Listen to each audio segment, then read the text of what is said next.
HMTV ప్రతిష్టాత్మకంగా నిర్వహిస్తున్న ఆరోగ్యం కార్యక్రమానికి స్వాగతం. ఈ కార్యక్రమంలో ప్రతిరోజు ఆరోగ్యానికి సంబంధించిన ఒక్కో అంశంపై తెలుగు రాష్ట్రాల్లోని ప్రముఖ వైద్య నిపుణుల సలహాలు, సూచనలను మీకు వివరిస్తున్నాం. ఆరోగ్యానికి సంబంధించిన పూర్తి స్థాయి సమాచారాన్ని మీకు అందిస్తాం. వ్యాధికి కారణాలేంటి, వ్యాధి లక్షణాలు ఎలా ఉంటాయి, ఆ వ్యాధి రాకుండా ఎలాంటి ముందు జాగ్రత్త చర్యలు తీసుకోవాలి, వ్యాధి వచ్చిన తర్వాత ఎలాంటి జీవనశైలి అనుసరించాలి, ఎలాంటి సమతుల ఆహారం తీసుకోవాలి, వ్యాధి ప్రమాదం కాకుండా ఎలాంటి చర్యలు తీసుకోవాలి తదితర అంశాలపై డాక్టర్లు పూర్తి స్థాయిలో వివరిస్తారు.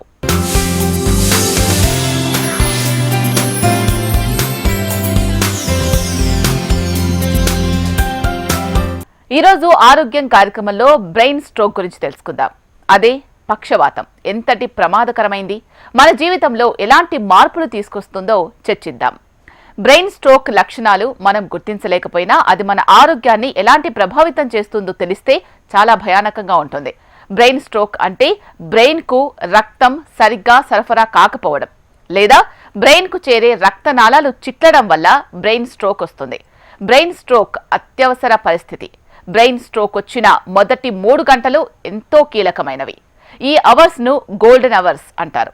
ఈ సమయంలో పేషెంట్ కు వైద్యం అందితే ఆయన సాధారణ స్థితికి వచ్చే అవకాశం ఎక్కువగా ఉంటుంది.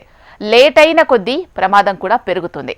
హార్ట్ స్ట్రోక్ ఎంతటి ప్రమాదకరమైందో దాదాపు బ్రెయిన్ స్ట్రోక్ అంతే ప్రమాదకరమైంది. ఇంతటి ప్రమాదకరమైన బ్రెయిన్ స్ట్రోక్ నుంచి ఎలా బయటపడొచ్చు, బ్రెయిన్ స్ట్రోక్ రాకుండా ముందు జాగ్రత్తలు ఏం తీసుకోవాలి, ఎలాంటి జీవన శైలిని అనుసరించాలి అనే అంశాలపై విపులంగా చర్చిద్దాం. ఈ నేపథ్యంలో బ్రెయిన్ స్ట్రోక్ రావడానికి కారణాలేంటో తెలుగు రాష్ట్రాల్లోని ప్రముఖ వైద్య నిపుణుల సలహాలు, సూచనల ద్వారా తెలుసుకుందాం.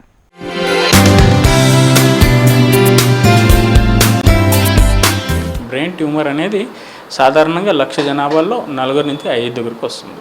వచ్చేవాళ్ళు ఎలాంటి వాళ్ళు అంటే వయసు అయిన వాళ్ళు, 50, 40 లేదా 60 వయసులో ఉన్నోళ్ళు ఉంటారు. బోత్ మగాళ్ళకి ఆడవాళ్ళకి ఇద్దరికి వస్తుంది, కానీ మగాళ్ళకి ఎక్కువగా వస్తుంది. ఎందుకు వస్తుంది అంటే అతిగా రేడియేషన్ ఎక్స్పోజర్ ఉండడం వల్ల లేదా హార్మ్ఫుల్ కెమికల్స్ వాడడం వల్ల, మేము సేవించే డైలీ రొటీన్ ఫుడ్లో కూడా ఉన్న కెమికల్స్ వల్ల కూడా వస్తూ ఉంటుంది. కానీ దాదాపుగా 90% మాత్రం ఎందుకు వస్తుందని ఇంకా కనిపించలేదు. దానికి ఇంకా రీసెర్చ్ నడుస్తూ ఉంది. వచ్చిన వాళ్ళ లక్షణాలు ఏంటి అంటే అతి ఎక్కువగా తలనొప్పి ఉండేది, అది మోస్ట్ కామన్. రెండోది వాంతులు వచ్చేది. ఎప్పుడు వస్తాయంటే పొద్దున్న వస్తాయి వాంతులు, ఎక్కువగా వస్తాయి. ఏమి తిన్నా ఏమి తాగినా వాంతులు వస్తూనే ఉంటాయి. రెండోది కళ్ళు కనిపించడం, బాగా కళ్ళు కనిపించట్లేదు అంటారు, లేదా డబల్ కనిపిస్తుంది. ఒక్కరు కనిపిస్తారు కానీ ఇద్దరు కనిపించినట్టు ఉంటుంది అని చెప్తారు. మూడోది వచ్చి ఇలాంటి వాళ్ళని మేము ఎలా గుర్తించగలము? సడన్గా ఒకరోజు వచ్చి ఎక్కువగా తలనొప్పి ఉంది, ఇద్దరిద్దరు కనిపిస్తున్నారు, వాంతులు ఎక్కువ అవుతున్నాయి, లేదా సడన్గా ఒక చెయ్యి ఒక కాలు పడిపోతే అప్పుడు మనకి లోపల ఏదో అయ్యింది అని అనుకోవచ్చు. కానీ దీంట్లో 2 విధాలు ఉంటాయి. స్ట్రోక్ కూడా ఇలానే ఉంటుంది. స్ట్రోక్ అంటే మీకు అందరికీ తెలిసి ఉంటుంది, బ్రెయిన్లో ఏదన్నా రక్తం కాస్త గడ్డగట్టితే స్ట్రోక్ అంటాం. అది ట్యూమర్ 2 ఒకేలా ఉంటాయి. కాకపోతే స్ట్రోక్ అనేది ఒకే రోజులోనే వస్తుంది, బ్రెయిన్ ట్యూమర్ అనేది సంవత్సరాల తరబడి వస్తుంది.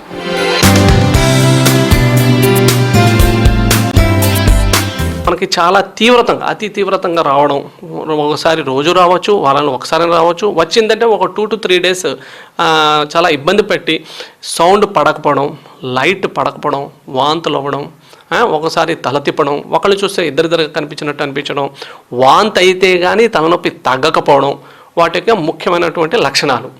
సో వీటికి గల కారణం, ఈ మైగ్రేన్ వల్ల వచ్చేటువంటి కారణం ఏమైనా ఉందా? మైగ్రేన్ రావడానికి గల కారణాలు ఏంటంటే మెదడులో కనుక రక్త సరఫరాలో ప్రభావం వల్ల, రక్త సరఫరాలో వచ్చేటువంటి అబ్నార్మాలిటీస్ వల్ల, అంటే హెచ్చుతగ్గుల వల్ల వచ్చేటువంటి ఇబ్బంది మైగ్రేన్ తలనొప్పి అంటారు. సో వీటికి ముఖ్యమైనటువంటి ట్రిగ్గర్స్ అంటే ఏంటంటే దేనివల్ల ఇది మైగ్రేన్ తలనొప్పి బయటపడుతుంది అంటే నిద్ర లేకపోవడం, అండ్ బాడీలో వాటర్ అంటే ముఖ్యంగా వెయిట్ని బట్టి మనం 20 kgsకి 1 లీటర్ వాటర్ తాగాలి. సో ఒక 60 kgలో ఉన్న మనిషి మినిమం 3 లీటర్లైన వాటర్ తాగాలి. సో వాటర్ శాతం తగ్గితే కనుక మైగ్రేన్ బయటపడవచ్చు. అలాగే జర్నీలు చేసిన, నిద్ర తగిన, అలిసిపోయిన, ఎక్కువ మొబైల్ వాడటం వల్ల, మొబైల్ స్క్రీన్ టైం ఎక్కువ ఉండడం వల్ల, ఎస్పెషల్లీ సాఫ్ట్వేర్ ప్రొఫెషనల్ మనం చూస్తుంటాం, వాళ్ళు పొద్దుగల 24 గంటల్లో ఒక 15 గంటలు 16 గంటలు స్క్రీన్ మీద ఉండి ఆ లైట్ యొక్క ప్రభావితం వల్ల మైగ్రేన్ తలనొప్పి బయటపడుతూ ఉంటుంది. సో అండ్ ఫుడ్లో ముఖ్యంగా తినే ఆహారంలో కనుక థైరమైన్ కంటైనింగ్ ఫుడ్స్ అంటారు. అంటే ఏంటంటే చీజు అండ్ మన కొంతమంది బనానాస్, కొంతమంది చాక్లెట్స్, వీటిలో వల్ల కూడా తలనొప్పి ఎక్కువ శాతంలో బయటపడుతూ ఉంటుంది. సో వీటికైనా ట్రీట్మెంట్ ఉందా లేదా అంటే మంచి ట్రీట్మెంట్ ఉన్నది. మెడిసిన్స్ తొందరగా డాక్టర్ని కలిసి సదుపాయంలో మందులు వాడటం వల్ల మైగ్రేన్ని మనం నివారించవచ్చు. ఓకేనా, మైగ్రేన్ని కంట్రోల్ చేయొచ్చు. మైగ్రేన్ లేడీస్లో నువ్వు మాట్లాడితే చాలా ఇంపార్టెంట్ అయిన విషయం ఏంటంటే మైగ్రేన్లో వాళ్ళకి నెలసర్లు అవుతూ ఉండడం వల్ల ఒకసారి నెలసర్లు వల్ల అంటే వచ్చే 3 రోజుల ముందు కానీ జరుగుతున్నట్టు 3 రోజులు కానీ లేదా జరిగిన తర్వాత నెలసర్లు అయిన తర్వాత 3 రోజుల తర్వాత కానీ మైగ్రేన్ బయటపడవచ్చు, పెరగవచ్చు. దాన్ని క్యాటమైనియల్ మైగ్రేన్ అంటారు. కొంతమందిలో ఏంటంటే మైగ్రేన్ ఉన్న వాళ్ళలో పక్షవాతం కూడా వచ్చే అవకాశాలు ఉన్నాయి. దాన్ని మైగ్రేనస్ స్ట్రోక్ అంటారు, మైగ్రేనస్ ఇన్ఫాక్షన్ అంటారు. కొంతమంది వారికి ఏంటంటే ఫిట్స్ కూడా బయటపడవచ్చు. వాటిని ఏమంటారంటే మైగ్రాలెప్సీ అంటారు. సో మైగ్రేన్ ఉన్నవారు ఎపిలెప్సీ కూడా వచ్చే అవకాశాలు ఉన్నాయన్నమాట. అండ్ మైగ్రేన్ ఉన్న వారికి ఏంటంటే తల తిప్పుడు, అంటే ఉన్నట్టు ఉండగా తలతో మళ్ళీ మనం తిరగడం కానీ బయట ఉన్నదంతా తిప్పినట్టు ఉండడం కానీ దాన్ని తల తిప్పుడు అంటారు, వర్టైగో అంటారు. సో మైగ్రేన్ ఉన్న పేషెంట్స్లో తల తిప్పుడు వచ్చే అవకాశాలు ఉన్నాయి. దాన్ని మైగ్రేనస్ వర్టైగో అంటారు. సో మైగ్రేన్ని త్వరితగతిలో కనుక్కొని వాటిని ట్రీట్మెంట్ చేయడం వల్ల ఈ రాబోయేటువంటి ప్రభావాన్ని వెంటనే మనం కంట్రోల్ చేయవచ్చు. పక్షవాతం రావడానికి కారణాలేంటో తెలుసుకున్నాం కదా. బ్రెయిన్ స్ట్రోక్ ఒకప్పుడు కేవలం 50 ఏళ్లు దాటిన వారికి మాత్రమే వచ్చేది. కానీ ఇప్పుడు వయస్సుతో పని లేకుండా అందరికీ వస్తోంది. పెరిగిన ఒత్తిడి, మారుతున్న జీవన శైలి, ఫుడ్ హ్యాబిట్స్ తదితర అంశాల వల్ల ఈ వ్యాధి ప్రమాదకరంగా విస్తరిస్తోంది. ఇంతటి విస్తృత స్థాయిలో విస్తరిస్తున్న బ్రెయిన్ స్ట్రోక్ లక్షణాలను గురించి ప్రముఖ వైద్య నిపుణులు ఏమంటున్నారో చూద్దాం. వారి సలహాలు, సూచనలు తెలుసుకుందాం. బ్రెయిన్ స్ట్రోక్ లక్షణాలు తెలుసుకొని ఆ లక్షణాలు కనిపిస్తే జాగ్రత్తలు తీసుకోవాల్సిన అవసరాన్ని గుర్తించాలి. బ్రెయిన్ స్ట్రోక్ ప్రమాదకరమైందే అయినప్పటికీ జాగ్రత్తలు పాటించడం ద్వారా ఆ ప్రమాదం నుంచి రక్షణ పొందొచ్చు అంటున్నారు డాక్టర్లు.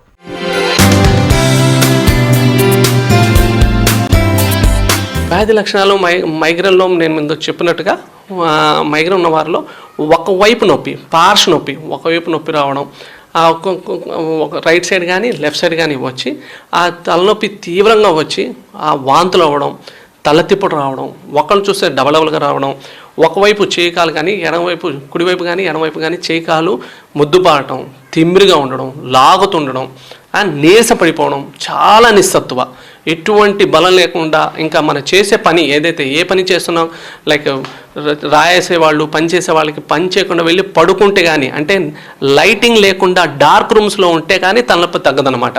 అండ్ వాంతి అయితే కానీ తలనొప్పి రిలీఫ్ అవ్వదనమాట. సో ఇది ముఖ్యమైనటువంటి మైగ్రేన్ లక్షణాలు. వ్యాధి రాకుండా ముందు జాగ్రత్తలు తీసుకోవాలంటే ఏంటంటే మైగ్రేన్కి ముఖ్యంగా మనం చెప్పేది ఏంటంటే సౌండ్ ఎక్స్పోజర్ లేకుండా చూసుకోవాలి, లైట్ ఎక్స్పోజర్ లేకుండా చూసుకోవాలి, నిద్ర 7 to 8 hours గాఢ నిద్ర నైట్ మీద. మధ్యాహ్నం పడుకుంటానండి నేను, నైట్ కుదరదండి, నైట్ డ్యూటీలో ఉంటాయంటే కుదరదు, తలనొప్పి తగ్గదు. నైట్ నిద్ర ముఖ్యమైన అవసరం.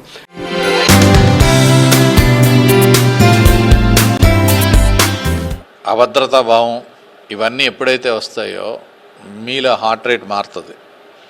హార్ట్ రేట్ మారి మీ బీపీ లెవెల్స్ కూడా మారుతాయి.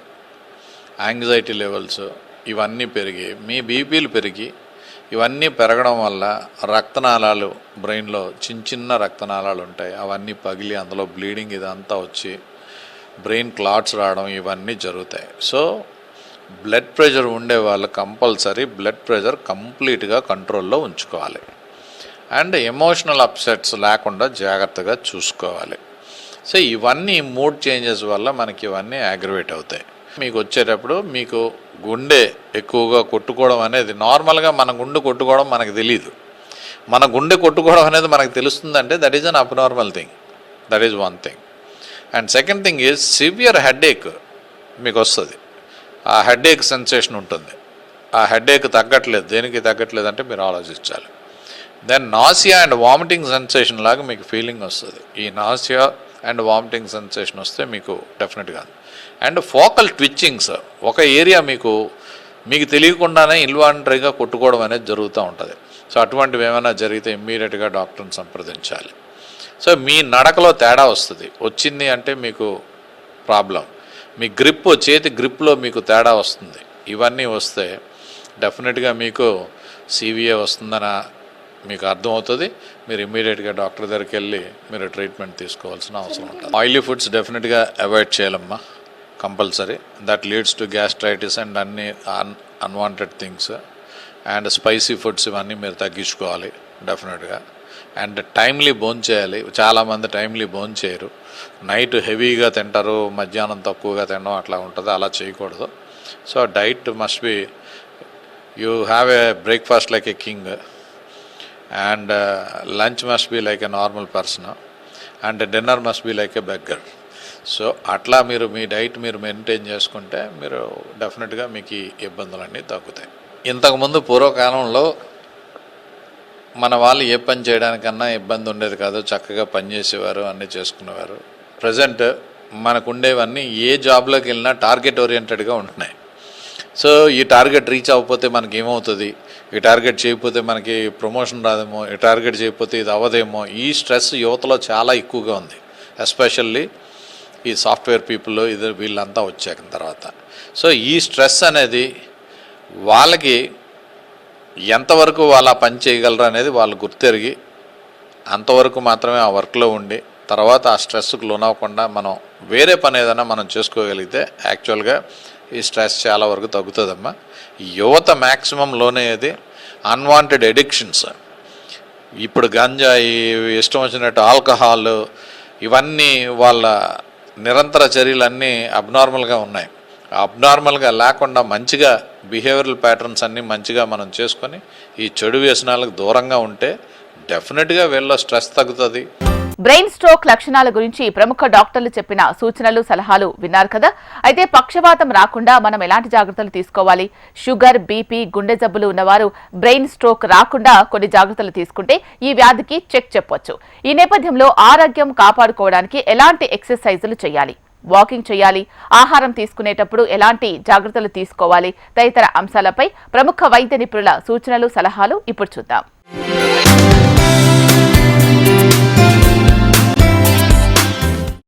దీనికి main reason first obesity, BP పేషెంట్స్కి బీపీ కంట్రోల్ అవ్వకపోవడం, స్ట్రెస్, షుగర్ పేషెంట్స్ షుగర్ కంట్రోల్లో ఉంచుకోలేని వాళ్ళు, డ్రగ్ అబ్యూస్ చేసేవాళ్ళు, కొలెస్ట్రాల్ ఎక్కువ ఉండే వాళ్ళకి, తర్వాత ఈ స్ట్రెస్, ఇంకా హార్ట్ స్ట్రోక్ పేషెంట్స్కి, వీళ్ళందరికీ ఎక్కువ ప్రమాదం శాతం ఉంటుంది స్ట్రోక్ రావడానికి. దీనికి మనం తీసుకోవాల్సిన జాగ్రత్తలు ఏంటి అంటే ఫస్ట్ మనం స్ట్రెస్ లెవెల్స్ అన్నవి మనం కొంచెం కంట్రోల్లో పెట్టుకుంటూ ఉండాలి. ఎంత స్ట్రెస్ ఉన్నా అది మనం అదే పని అయిపోయాక అది మనం ఇంకా తీసుకోకూడదు. రెండోది డైట్, రోజు రెగ్యులర్గా ఎక్సర్సైజ్ చేస్తూ ఉండాలి. మనం డైటరీ హ్యాబిట్స్ చాలా బాగుండాలి, బయట జంక్ ఫుడ్ ఇవి తినకూడదు. తర్వాత బీపీ, స్ట్రోక్, అదే హార్ట్ స్ట్రోక్ ఉన్న పేషెంట్స్ దానికి సంబంధించిన మెడికేషన్స్ తీసుకుంటూ డైలీ ఫాలో అప్ చేస్తూ ఉండాలి. ఎవ్రీ 6 monthsకి, ఎవ్రీ 1 yearకి దానికి సంబంధించిన రక్త పరీక్షలు కానీ మెడికేషన్స్ కానీ డాక్టర్ దగ్గరికి వెళ్ళి చూసి అడ్జస్ట్ చేసుకుంటూ ఉండాలి. తర్వాత ఒబెసిటీ అన్నది మనకి ఎలా తెలుస్తుందంటే కొలెస్ట్రాల్ ప్రొఫైల్ ఉంటుంది. ఆ కొలెస్ట్రాల్ ప్రొఫైల్ చూసుకుని మనకి ఎలాగున్నాయి దాన్ని బట్టి మనం కొలెస్ట్రాల్ని కూడా ఎప్పుడు కంట్రోల్లో ఉంచుకోవాలి. తర్వాత ఆల్కహాల్, స్మోకింగ్, ఈ రెండు చాలా బిగ్ రిస్క్ ఫ్యాక్టర్స్. ఈ రెండు కూడా కంట్రోల్లో ఉంచుకోవాలి. అసలు ఫస్ట్ మనకి స్ట్రోక్ వచ్చిందని ఎలా తెలుస్తుంది, లక్షణాలు ఏంటి? ఫస్ట్ హెడేక్ అన్నది ఒక లక్షణం అండి. 2 స్పర్శ తెలియకపోవడం, కాళ్ళు చేతులు స్పర్శ తెలియదు అనమాట. అది ఒకవైపైనా అవ్వచ్చు, 2 వైపులైనా అవ్వచ్చు. రెండోది కొంతమందికి పూర్తిగా స్పర్శ తెలియదు, కొంతమందికి ఏంటి అంటే మామూలుగా పట్టుకుంటే స్పర్శ తెలియకపోవడం ఉంటుంది. తర్వాత మూతి వంకర, ఒకవైపు మూతి వంకర అయిపోతుంది అనమాట. తర్వాత తలనొప్పి, కళ్ళు తిరగడం, ఒకేసారి వాళ్ళ శరీరం మీద వాళ్ళకి కంట్రోల్ ఒకేసారి తప్పిపోతుంది. ఇవి లక్షణాలు. దీనికి మేము వచ్చాక ఎంఆర్ఐ అది చేసి దానికి స్ట్రోక్ ఎంత శాతం ఉందో చూసి దానికి ట్రీట్మెంట్ ఇస్తాము. ట్రీట్మెంట్కి వేరే యాంటీప్లేట్లెట్స్ అని ఇవన్నీ డ్రగ్స్ పెడతారు. ఇదేంటి అంటే రక్తం గడ్డకట్టకుండా ఉండడానికి మందులు పెడతారు. అవి పెడితేనే ఒకవేళ దీనివల్ల ఎవరికి సైడ్ ఎఫెక్ట్స్ ఉంటాయి అంటే లివర్ ఇబ్బందులు ఉండి బ్లీడింగ్ సిమ్టమ్స్ ఉన్న వాళ్ళకి ఇబ్బంది ఉంటుంది, కానీ ఈ మాత్రలు ఇవి వాడడం వల్ల లాంగ్ టర్మ్లో అయితే ఏమి ఇబ్బందులు ఉండవు. ఇది స్ట్రోక్ గురించి. సో ఇప్పుడు స్ట్రోక్ గురించి సిమ్టమ్స్ అవన్నీ తెలుసుకుని మీరు తీసుకోవాల్సిన జాగ్రత్తలు ఏంటంటే డైలీ ఎక్సర్సైజ్ చేయడం, ఫుడ్ హ్యాబిట్స్ కంట్రోల్ చేయడం, హెవీ డ్రింకర్స్, స్మోకింగ్స్ అవి ఆపేయడం, తర్వాత స్ట్రెస్ లెవెల్స్ ఎక్కువ తీసుకోకపోవడం, ఒకవేళ హార్ట్ అటాక్, బీపీ ఉన్నవాళ్ళు వాటిని ఎక్కువ రెగ్యులర్గా ఫాలో అప్ అయ్యి వాటికి కంట్రోల్లో ఉంచుకోవడం. అవి కంట్రోల్లో లేకపోవడం వల్లే చాలామందికి స్ట్రోక్ సిమ్టమ్స్ అన్నవి వస్తూ ఉంటాయి. సో బీపీ ఉన్న వాళ్ళు మాత్రం చాలా జాగ్రత్తగా ఉండాలి, వాళ్ళ కొలెస్ట్రాల్ లెవెల్స్ ఇవన్నీ చెక్ చేసుకుంటూ ఉండాలి. బ్రెయిన్ స్ట్రోక్ కు గురి కాకుండా ఎలాంటి ముందు జాగ్రత్త చర్యలు తీసుకోవాలో అన్న అంశంపై ప్రముఖ వైద్యులు చెప్పిన సూచనలు సలహాలు విన్నారు కదా. అయితే ఇప్పటికే పక్షవాతంతో బాధపడుతున్న వారు ఎలాంటి జీవన శైలి అలవర్చుకోవాలి, ఎలాంటి క్రమశిక్షణ పాటించాలి, ఉదయం లేచినప్పటి నుంచి రాత్రి పడుకునేప్పటి వరకు కూడా ఎలాంటి నియమాలు పాటించాలి, శారీరక మానసిక ఆరోగ్యాలు పెంచుకోవడానికి ఏం చెయ్యాలి అన్న అంశాలపై మరికొంతమంది వైద్యులు విపులంగా వివరించనున్నారు.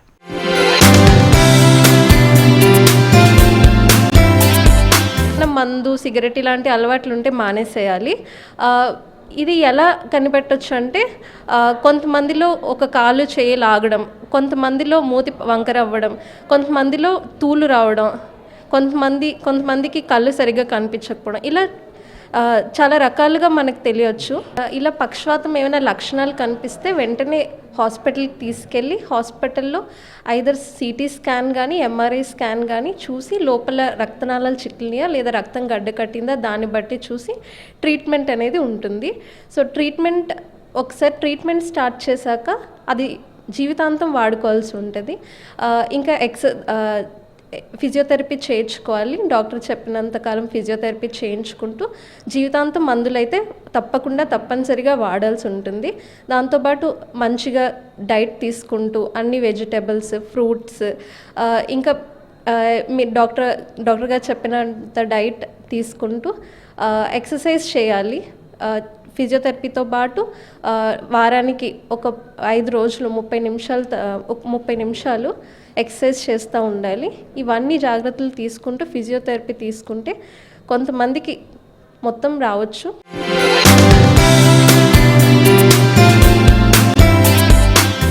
ఆల్మోస్ట్ బ్రెయిన్కి వెళ్ళే బ్లడ్ కాస్త తగ్గిపోతుందండి. 2 రకాలు అవ్వచ్చు. చాలా కామన్గా ఏమవుతుందంటే బ్లడ్ క్లాట్ వచ్చి బ్రెయిన్కి బ్లడ్ సప్లై తగ్గిపోవచ్చు, లేకపోతే లోపలికి బ్లీడింగ్ జరగటం వల్ల కూడా ఇలాంటి స్ట్రోక్ అనేది రావచ్చు. సో ఈ రోజుల్లో దీని గురించి ఇప్పుడు మనం మాట్లాడటానికి, ఎందుకంటే చాలా పర్టికులర్లీ కోవిడ్ తర్వాత ఆల్మోస్ట్ ప్రివలెన్స్ అనేది, ఈ స్ట్రోక్ రావటం అనేది చాలా ఎక్కువగా అవుతుంది. అయితే దీంట్లో మనం ఏమైనా చేయగలమా అని మీరు కానీ అడిగితే ఏంటంటే కొన్ని విషయాలు మనం మార్చుకోగలిగినవి ఉంటాయి, కొన్ని మార్చుకోలేనివి ఉంటాయి. ఎగ్జాంపుల్ ఇప్పుడు వయసు ఉంది, వయసు రీత్యా స్ట్రోక్ రావచ్చు, దాన్ని మనం ఏం మార్చలేం. మగవాళ్ళకి రిలేటివ్గా ఎక్కువ ఉండొచ్చు, దాన్ని మనం మార్చలేం. కానీ చాలా ఇంపార్టెంట్ ఒక 5 ఫ్యాక్టర్స్ని మనం కన్సిడర్ చేస్తే, లైక్ స్మోకింగ్ ఉంది, ఆల్కహాల్, బీపీ, షుగర్, కొలెస్ట్రాల్, ఇవి మన చేతిలో ఉంటాయి. ఇవి మనం కంట్రోల్ చేసుకోగలిగితే చాలా వరకు స్ట్రోక్స్ని తగ్గించవచ్చు. సింపుల్గా నేను చెప్పేది, ఒక బీపీని కానీ మనం కంట్రోల్ చేసుకోగలిగితే స్ట్రిక్ట్గా ఒక 40% ఆఫ్ స్ట్రోక్స్ని మనం తగ్గించుకోగలం. సో వీటి వరకు మనం రాకుండా చేసుకోగలం. బట్ ద ప్రాబ్లం ఏంటంటే వచ్చింది అనుకున్నాం, అప్పుడు మన మేజర్ పార్ట్ ఏంటంటే దాన్ని ఐడెంటిఫై చేయగలగాలి స్ట్రోక్ వచ్చింది అని. దానికి సింపుల్గా నార్మల్గా జనాలకి చెప్పేది ఏంటంటే బీ ఫాస్ట్ అంటాం, BEFAST. బి అంటే బ్యాలెన్స్. ఒక పేషెంట్ ఎవరైనా బ్యాలెన్స్ ఇష్యూస్, అటు ఇటు స్వే అవటం కానీ ఇలాంటివి చెప్తున్నా. ఈ అంటే ఐ, కళ్ళు సరిగ్గా కనిపించకపోవటం, ఇలాంటిది ఏదైనా ప్రాబ్లమ్స్ చెప్తున్నా, సడన్గా మస్క్ అయిపోయింది అని ఏదైనా చెప్తున్నారు అనుకున్నా. 3 ఎఫ్ అంటే ఏంటంటే ఫేస్లో ఒకవైపు పెదమంతా ఒకవైపు వెళ్ళిపోవటం, ఫేస్లో వీక్నెస్ అలా అనిపించినా సరే. ఏ అంటే ఆర్మ్ వీక్నెస్, అంటే చేతులు కానీ కాళ్ళు కానీ ఏదైనా వీక్గా అయినాయి అనిపించినా. ఎస్ అంటే స్లర్రింగ్ ఆఫ్ స్పీచ్, సడన్గా మాట మారిపోయినా సరే. టీ అంటే టైం అంటాం, అంటే ఇలాంటి లక్షణాలు కానీ ఏదైనా వస్తే ఇమీడియట్గా డాక్టర్ని కన్సల్ట్ అవ్వాలి, అది స్ట్రోక్ అయ్యిండి ఉండొచ్చు. నెక్స్ట్ ఇప్పుడు మనం మాట్లాడుకున్నాం ఏ రిస్క్ ఫ్యాక్టర్స్ వల్ల వస్తుంది, ఎలా రికగ్నైజ్ చేయగలగాలి అని. నెక్స్ట్ హాస్పిటల్కి వెళ్ళిన తర్వాత కంపల్సరీ ఏంటంటే నేను మీకు చెప్పినట్టు, ఒకటి బ్లడ్ క్లాట్ అవ్వచ్చు, లేకపోతే బ్లడ్ బయటికి రావచ్చు. సో ఇది అన్లెస్ అక్కడున్న డాక్టర్ గారు సిటీ కానీ ఎంఆర్ఐ కానీ చేస్తే తప్ప మనం చూసి చెప్పలేం దీనివల్ల వచ్చింది అనేసి. సో సిటీ స్కాన్ చేస్తాము, దాని తర్వాత ట్రీట్మెంట్ పెడతాం. ఇక్కడ ప్రాబ్లం ఏంటంటే ఒకటి ఏంటంటే మీరు ఎంత ఎర్లీగా హాస్పిటల్కి తీసుకెళ్ళగలిగితే అంత మంచిది. ఎగ్జాంపుల్ టైమ్ ఈజ్ బ్రెయిన్ అంటాం, అంటే మీరు ఎంత త్వరగా హాస్పిటల్కి తీసుకెళ్తే అంత రికవరీ ఛాన్స్ ఎక్కువ ఉంటాయి.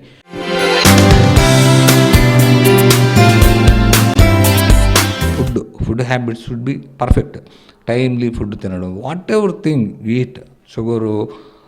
ఒకవేళ షుగర్ ఉంటే దాన్ని కంట్రోల్ చేసుకోవడం, ఒకవేళ కొలెస్ట్రాల్ ఉందనుకోండి, వాకింగ్ చేస్తే కొలెస్ట్రాల్ కూడా తగ్గుతుంది, నార్మల్ అవుతుంది. Food habits, perfect food habits, perfect life style ఉంటే బ్లడ్ ప్రెషర్ కూడా నార్మల్ అవుతుంది. ఎక్స్ట్రా మనం చేయవలసింది ఏం లేదు. యోగా అనేది అని చెప్తున్నారు, మంచిదే. కానీ మన రెగ్యులర్ వాకింగ్ ఈజ్ ఎనఫ్. పూర్వం మన తల్లిదండ్రులు ఎంతో దూరం నడుచుకుంటూ వెళ్ళేవాళ్ళు, ఎన్నో బరువులు మోసేవాళ్ళు. నా what is that we are doing? ప్రతి వాళ్ళకి స్కూటర్ ఉంది, వేసుకెళ్ళిపోతారు. చిన్న పనికి కూడా స్కూటరే. మార్కెట్కి వెళ్ళాలంటే పూర్వ తల్లిదండ్రులు నడుచుకుంటూ వెళ్ళేవాళ్ళు. సో అది పోయింది. దానివలన సెడెంటరీ లైఫ్ రావడం వలన ఒబేసిటీ కూడా పెరిగింది. మన ఇండియన్స్లో అసలు ఒబేసిటీ తక్కువ, ఇప్పుడు చాలా ఎక్కువైంది. జంక్ ఫుడ్స్ తినడం, వర్క్ చేయడం. సో ఇవన్నీ కూడా ప్రొవోకేటింగ్, ప్రెసిపిటేటింగ్ ఫ్యాక్టర్స్. అవి మనం ఆపుకోవచ్చు, ఈజీగా ఆపుకోవచ్చు.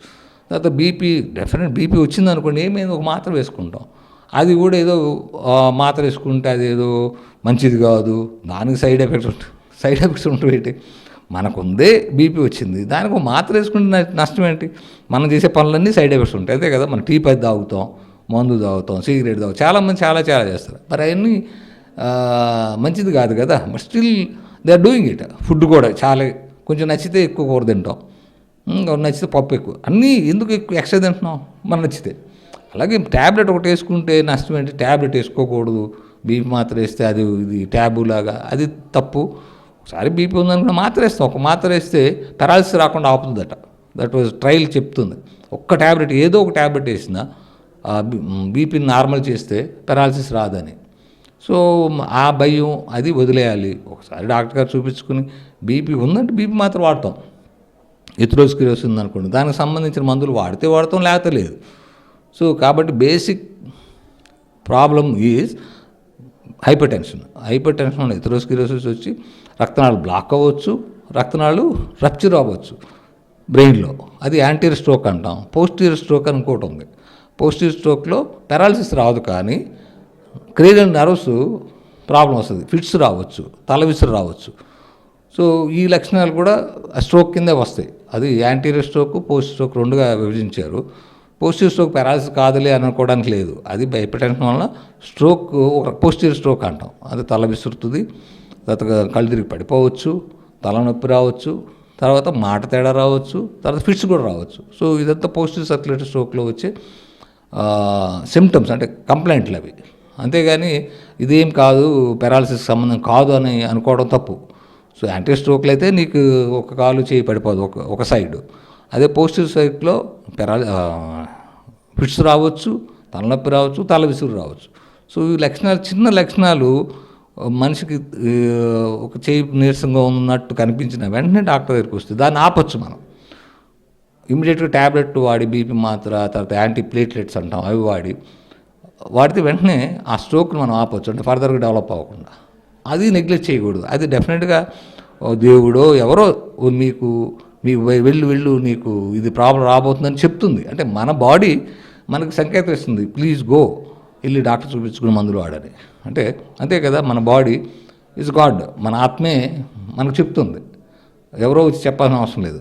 వెళ్ళు, తలనొప్పి వస్తుందా, వెళ్ళు డాక్టర్ చూపించుకో అని చెప్తున్నా కూడా కొంతమంది వెళ్ళరు. తలనొప్పి వచ్చినా, ఛాతీ నొప్పి వచ్చినా.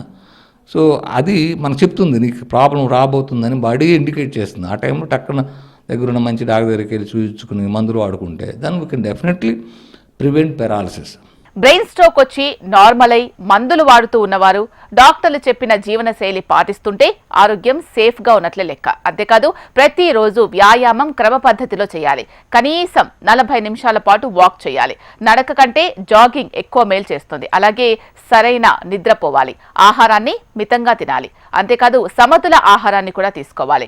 బ్రెయిన్ స్ట్రోక్ ఉన్నవారు ఎలాంటి సమతుల ఆహారాన్ని తీసుకోవాలి, నియమాలేంటి తదితర అంశాలపై ప్రముఖ వైద్యుల సలహాలు, సూచనలు ఇప్పుడు చూద్దాం.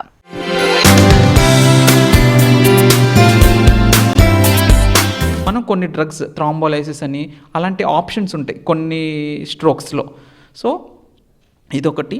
నెక్స్ట్, వన్స్ హాస్పిటల్ జాయిన్ అయిన తర్వాత ట్రీట్మెంట్ పరంగా డాక్టర్స్ ట్రీట్ చేస్తూ ఉంటారు. మోస్ట్ ఇంపార్టెంట్ థింగ్ ఏంటంటే తర్వాత ఏదైతే మందులు వాడుతున్నారో చెప్తున్నారో డాక్టర్ గారు, అవి లైఫ్ లాంగ్ కంటిన్యూ చేయాలి. అన్లెస్ మళ్ళీ డాక్టరే చూసి నువ్వు ఇది వాడొద్దు అని చెప్తే తప్ప ఏదైతే మెడికేషన్ ఉన్నదో అది లైఫ్ లాంగ్ వాడాలి. Life long. దీంతో పాటు డెఫినెట్లీ మనం మాట్లాడే ప్రతి రోగాలకి ఈ రోజుల్లో మేజర్ ఏంటంటే ప్రాబ్లమ్స్ ఫుడ్ ఒకటి, ఎక్సర్సైజ్ ఒకటి. ఈ ఫుడ్ రెగ్యులర్గా ఒక బ్యాలెన్స్డ్ డైట్ తీసుకోవటం అంటే ఆకుకూరలు ఎక్కువ తినాలి, కూరగాయలు ఎక్కువ తినాలి, పళ్ళు తినాలి, ఎక్కువ ఉప్పు తగ్గించాలి, కొలెస్ట్రాల్ కొవ్వు సంబంధించిన ఆయిల్స్ని తగ్గించగలగాలి. నెక్స్ట్ మంచి నీళ్ళు తీసుకోవటం ఉండగలగాలి. ఫాస్ట్ ఫుడ్స్ అనేవి దాని జోలికి వెళ్ళకపోవటమే చాలా మంచిది. ఇంకొకటి ఏంటంటే ఎక్సర్సైజ్ అనేది మ్యాండేటరీ, కంపల్సరీ. ఇప్పుడు మన రికమెండేషన్స్ ఏంటి అంటే అట్లీస్ట్ వారంలో 5 రోజులకి మినిమం 30 నిమిషాలు ఒక మోడరేట్ లెవెల్ ఎక్సర్సైజ్ చేయగలగాలి. ఇలా చేస్తూ ఉంటే మనకి ఓవరాల్గా హెల్త్ కూడా ఇంప్రూవ్ అవుతుంది, స్ట్రోక్ వచ్చే అవకాశాలు తగ్గుతున్నాయి. బట్ వచ్చిన తర్వాత అయితే మందులు వాడటం, అగైన్ మంచి ఆరోగ్యకరమైన ఫుడ్ తినటం. చూసారుగా ఆరోగ్యం కార్యక్రమంలో ఈ రోజు బ్రెయిన్ స్ట్రోక్ పై సమగ్ర అవగాహన కార్యక్రమాన్ని చూశాం కదా. డాక్టర్ల సలహాలు సూచనలు పాటిస్తే మేలు కలుగుతుంది. అయితే వ్యాధి అవగాహన కోసం మేమిచ్చే సలహాలు సూచనలు అందరికీ మేలు చేసిన అన్ని సమస్యలకు ఇవే అత్యుత్తమ పరిష్కార మార్గాలు కావు. ప్రతి నిర్ణయం డాక్టర్ల సూచనలు సలహాల మేరకు పాటించాలి. మరో ఎపిసోడ్లో మరో ముఖ్యమైన ఆరోగ్యాంశంతో మళ్ళీ కలుద్దాం. నమస్తే.